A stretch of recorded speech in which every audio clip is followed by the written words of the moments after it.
네, 반갑습니다. 네, 이번 시간에는 이제 소설의 주제에 대해서 알아보도록 하겠습니다. 소설의 주제에 대해서는 뭐 긴 설명이 필요 없겠죠. 우리가 소설을 쓴다는 것 자체는 이미 그 주제가 설정되어 있죠. 처음에 주제를 의식하지 않고 쓰더라도 어떤 사건이 있다는 것 자체가 이미 그 주제가 설정되어 있다는 거죠. 역설적으로 얘기해서 주제가 없으면은 사건이 성립이 되지 않죠. 쉽게 예를 들어서 산에 불이 났다 하면은 그 화재가 그 주제죠. 지하철에서 사람들이 붐비는데 뭐 소매치기를 당했다 하면 소매치기가 그 주제죠. 그러니까는 이야기를 한다는 것, 소설을 쓴다는 것, 사건을 만들어 간다는 것, 그 자체가 이미 그 주제가 설정되어 있는 거죠. 이제 결국은 작가가 어떤 그 이야기, 작품을 이끌어 나가는 그 시선, 작가의 사상, 작가의 세계관, 이런 것들이 다 이제 주제에 응집되어 있는 거죠. 바꿔 얘기한다면은, 사람들은 다 똑같은 현상을 보더라도 바라보는 시선이 다르죠. 개성이 다 다르기 때문에 어떤 그 사건이라든가 어떤 현장을 바라보는 그 시선이 다 같을 수가 없습니다. 예를 들어서 거리에서 싸우는 그 현장을 구경한다고 했을 때 바라보는 그 시선이 전부 다 다른 거죠. 어떤 사람은 저 사람들 왜 싸우지? 웬만하면 참지. 이렇게 하는 사람이 있는가 하면은 또 어떤 사람은 요즘이 어떤 세상인데 길거리에서 싸우고 뭐 이러고 있어. 똑같은 현장이라도 바라보는 그 시선이 다 다릅니다. 그것이 왜 다를 수밖에 없냐면은 그 작가의 그 세계관이 다 다르기 때문이죠. 우리가 사건을 그 이야기할 때 주제가 없으면 그 영혼이 없는 거나 마찬가지죠. 영혼이 없으면 향기가 없는 거죠. 대부분 소설을 쓰기 시작할 때 주제를 설정하고 뭐 소재를 정하고 캐릭터를 만들고 이렇게 여러 가지 그 단계별로 있잖아요. 있는데 저희 소설 작법은 그렇지 않고 일단은 초고를 완성해 놓은 상태에서 이제 하나씩 그 퇴고를 하면서 그 완성해 나가는 그 프로그램이잖아요. 그렇기 때문에 여러분들은 이미 다 그 소설의 주제가 설정이 되어 있어요. 주제를 상징할 수 있는 에피소드. 그 주제를 상징할 수 있는 에피소드는 뭐냐면은 처음에 작가가 쓰고자 했던 이야기죠. 그 작가가 쓰고자 했던 이야기의 핵심이 주제니까는 그거를 다시 재탄생시켜서 새로운 에피소드를 만들어서 그것을 중심으로 이야기를 다시 구성하는 거죠.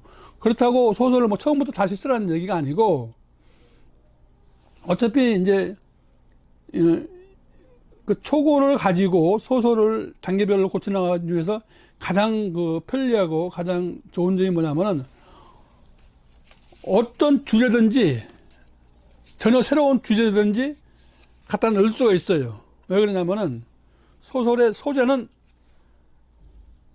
그릇이잖아요. 사건의 그릇. 그리고 주제는 그 그릇에 담겨 있는 어떤 그 보이지 않는 실체, 영혼, 이런 것들이 그 주제 아닙니까? 그렇기 때문에 그 그릇만 있으면 그릇만 있으면 물도 담을 수가 있고 국도 담을 수가 있고 밥도 담을 수가 있잖아요. 그릇을 만드는 것이 좀 어렵죠. 그러니까 여러분이 써놓은 소설은 그 그릇이에요. 이게 어떤 사건이냐. 그러니까 예를 들어서 처음에 갑과 을에 대해서 썼어요. 썼는데 이게 전혀 그게 아니야. 사랑 얘기야. 보니까는. 근데 알고 보니까는 그 갑이 을을 사랑해. 사랑하는데 사랑하는 방법을 모를 뿐이야. 방법이 몰라서 관심은 있는데. 그러니까 초등학생들 뭐 관심 있는 그 여학생들한테 자꾸 찝쩍거리고 뭐 그러잖아요. 그냥 골려먹고 놀려먹고 막 그러잖아. 근데 그것처럼 이 사람도 을이 싫어서 그런 게 아니고 을을 사랑했는데 그 사랑하는 방법을 몰랐을 뿐이야. 근데 그것이 을에게는 횡포로 이제 보였다는 거죠. 그러니까 이런 식으로 고칠 수가 있다는 거죠. 또 다른 걸 또 고칠 수가 있어요. 이게 가까울의 행포를 이제 썼는데 보니까 아니야. 이게 가까울의 행포가. 이거 보니까는 그냥 뭐 직장 상사와 직장 부하직 간의 어떤 갈등이야. 갈등 문제. 그리고 아무리 직장이라 하지만은 상사가 똑똑하면, 아니, 부하치고 갈등이 생기죠. 왜 생기냐면은 그 당연한 거 아닙니까? 뭐 직장 생활 해보신 분들은 다 아시겠지만은 위에서 시킨 대로 하면은 갈등이 생길 수가 없죠. 그런데 위에서 시킨 대로 하보니까 이게 잘못된 거야. 그리고 더 좋은 방법이 있어. 그런데도 자꾸 힘들게 일을 시키는 거야. 그럼 갈등이 생기겠죠. 근데 갈등에는 핵심은 뭐냐면은 갈등이라는 것은 목적은 하나예요. 예? 칡나무하고 갈나무가 하늘로 올라가기 위해서 기둥을 오른쪽으로 왼쪽으로 휘감아 올라가는 거잖아요. 그것처럼 갈등이 생긴다는 건 뭐냐면은 어떠한 문제를 해결하고자 하는 의지가 있을 때 갈등이 생기는 거예요. 어떠한 문제를 해결하고자 하는 의지가 없으면 갈등이 생길 이유가 없죠. 그죠? 그냥 뭐 상명하복 하면 되는 거죠. 그냥 그렇게 하면 되지. 예, 그것처럼 다각도로 조금만 손을 보면은 다른 주제로 만들 수가 있고 또 주제를 또 선명하게 할 수 있다는 것이 초고를 써놓고 나서 역으로 소설을 완성하는 방법 중에서 가장 단점이라고 장점, 큰일 날 뻔했네. 장점이라고 할 수가 있죠. 이제 그러자면은 이제 뭐가 필요하겠습니까? 기본적으로 이제 주제는 흐리멍텅하면 안 되죠. 이게 주제는 뭐 드러나는 것보다 소설 전체적인 내용에 그렇게 잠겨 있는 것이 좋다고 그래서 그냥 혼자만 알고 있어. 그 주제를. 본인은 설명이 가능해. 이건 뭐 이렇게 해서 이런 주제다. 이제 그런 경우에는 이제 어떻게 합니까? 그런 경우에는 이제 책을 파는 서점 앞에 서 있어야 되죠. 서점 앞에 서 있다가 책을 이제 독자가 사러 오면은 독자한테 달려가서 이 책은 이러이러한 게 주제입니다 하고 설명을 해줘야 되죠. 그죠? 그러지 않으려면은 누구나 알 수 있게 명확성이 있어야 되죠. 명확해야 돼. 주제가. 어떤 식으로든지 뻔하다는 건 안 되죠. 이게 뻔한 거네. 이거 그 얘기네. 하면 안 된다는 거지. 왜? 왜 안 될까요? 참신성이 없지. 참신성이 없다는 건 뭡니까? 긴장을 떨어뜨리죠. 어떤 소설이든지 아무리 흔해 빠진 주제고 뻔한 내용도 참신하게 쓰면 돼요. 그리고 이제 또 뭐가 필요하겠습니까? 우리가 흔히 문예작품에서 이제 가장 이제 겪는다고 그러나? 아니면 쉽게 간과한다고 그러나? 하여튼 여러 가지 이유가 있겠지만은 구체성은 모든 예술의 핵심입니다. 우리가 어떤 예술작품을 볼 때 이 예술작품이 뭐다? 이것을 모르면은 안 된다는 거죠. 그러니까 예를 들어서 뭐 어떤 예술작품이 있으면은 어떤 무슨 장르가 또 있을 거 아닙니까? 뭐 표현주의라든가 뭐 기계주의라든가 아니면 여러 가지 있을 거 아니에요. 근데 거기에 따라서 달라질 뿐이지 이거는 뭐네, 이거는 호랑이네, 이건 사자네, 이 정도는 알아야 된다는 거죠.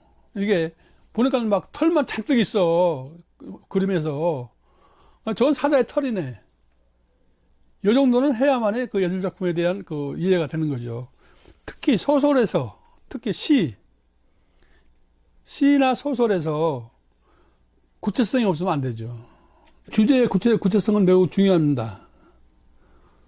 그러니까 무슨 내용은 명확성이라든가 뭐 이런 것하고 이제 연결이 되죠. 명확하면 구체적이니까는 우리가 뭐 명확하면 다 보이잖아요. 그게 이건 뭐다.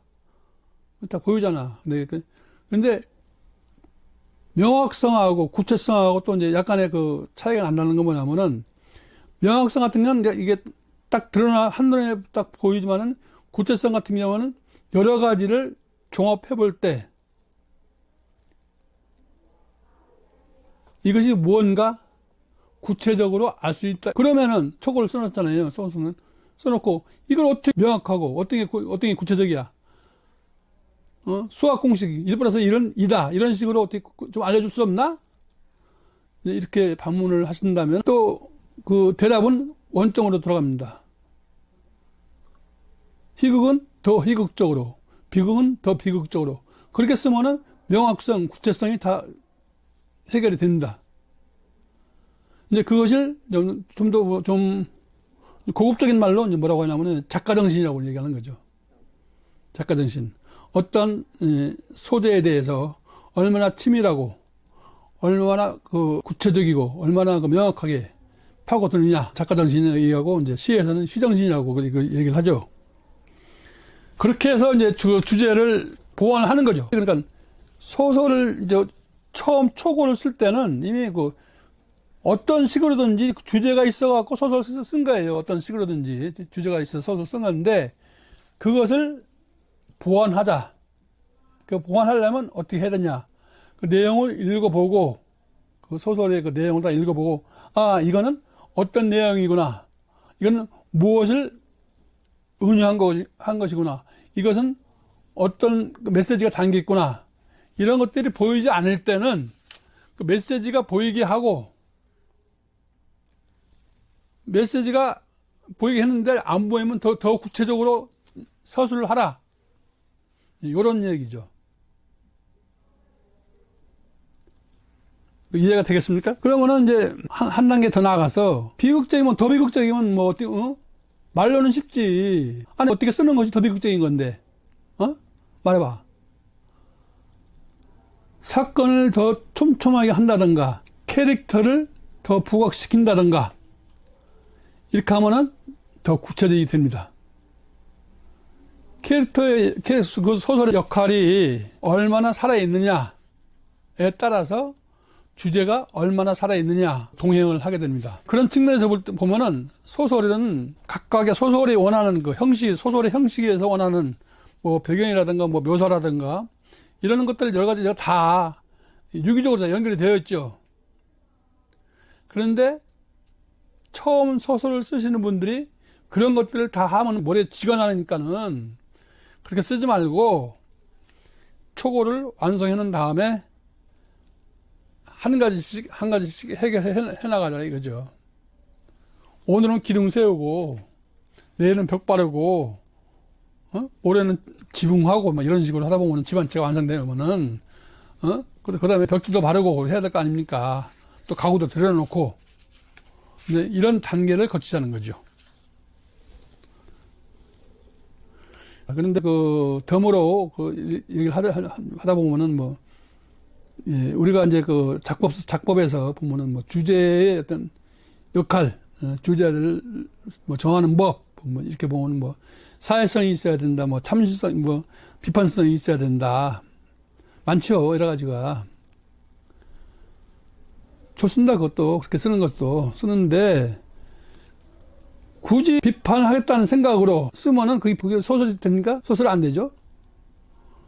주제를 더 살리는 것이 더 비판적으로 되는 거죠. 중요한 거는 얼마나 더 심도 있게 쓰느냐 그런 뜻이죠. 물론 이게 심도 있게 써라. 이거는 소설쓰기 전반에 걸쳐서 필요한 얘기죠. 소설을 처음 쓰기 시작하면서 가장 힘든 건 시점이죠. 어떤 시점으로 쓰느냐 따라서 이제 소설 전체적인 분위기가 달라지기 때문에 시점은 매우 중요하죠.